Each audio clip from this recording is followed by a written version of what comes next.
What we're looking at is capacity utilisation in every industry in Australia relative to its long-run average.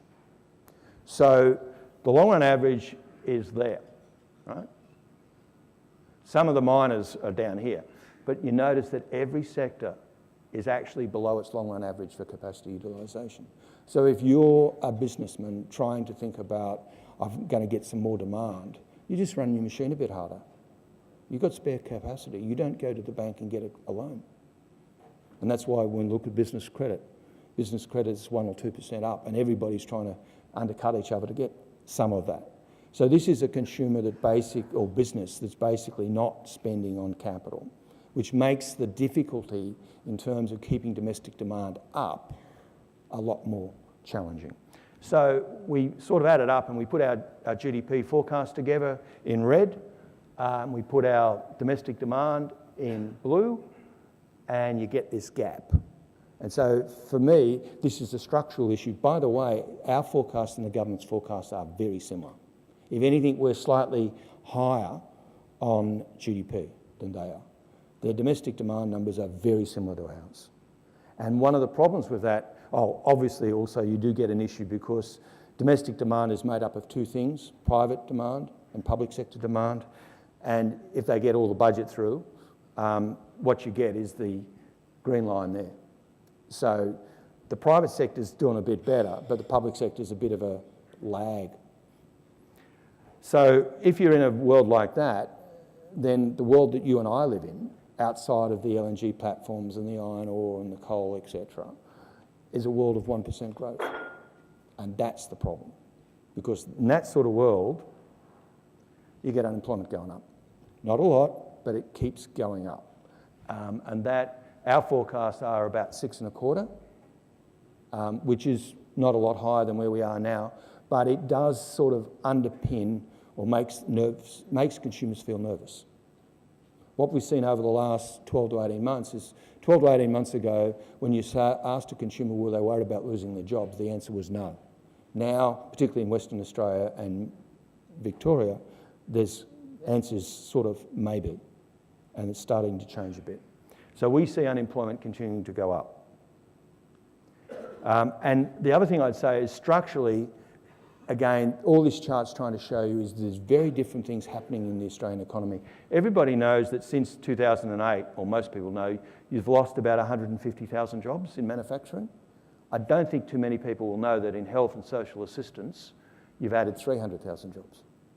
Very different things happening because that is demographics, and it's also something I need. So a very different world according to which sector you're in. Inflation, you get some inflation numbers today. The blue lines there are the spiky numbers that the statistician puts out. The red lines are our best attempt to sort of model them. The bars through the middle there is the RBA's target range. I'm doing this quarterly, I'm not doing it annually. But I've got inflation forecast of about 0.6, which puts you at about 2.7, 2.8. Some of the headline will say, oh, we're up towards the top end of the range, but that's a little bit of history. For example, nobody understood what the hell happened there in December. It just seemed to go up and everyone said, oh God, what's happening? And then of course it fell through the floor in the March quarter, and today we'll get the June quarter. So as you go forward, the trend is going to be down. So inflation is not a problem. So my last sort of slide in terms of where are we, I think basically the RBA is on hold for a really long time. They're basically very comfortable. They're saying business confidence is still there. Housing construction's coming. They're talking about a housing boom. The inflation story, I think, is under control. But there's nothing yet happening in terms of non-mining investment. And also, the consumer is a bit more mixed than you probably should be. I think the critical issue in terms of where rates are going is what happens to unemployment. If unemployment stays roughly where it is, they're done. If unemployment keeps rising, they're nervous. And now, the markets can change their minds a lot. 6 weeks ago, before I went to Europe, the markets had priced in 15 basis points of a rise by the end of the year. Now they're pricing in 15 basis points of a cut by the end of the year. I think basically where we'll be is we will basically just sit there and the markets will go up and down and the RBA will do nothing. But if I'm watching one thing, what I'm watching is unemployment. The last one is, and maybe being in banks, I always get worried about what could go wrong. I just do worry a little bit about the consumer's reaction to the budget.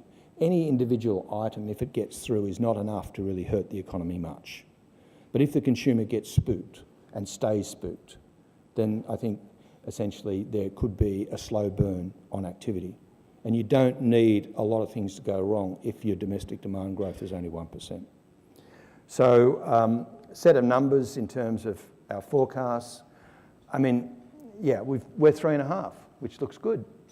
But the one that matters is domestic demand, which doesn't look so good in the second line there.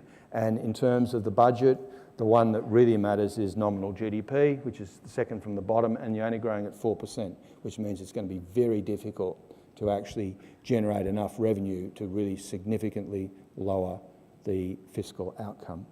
And in terms of trade, that's the world hurting us a little bit in relation to our prices of our exports. So I'm going to stop there.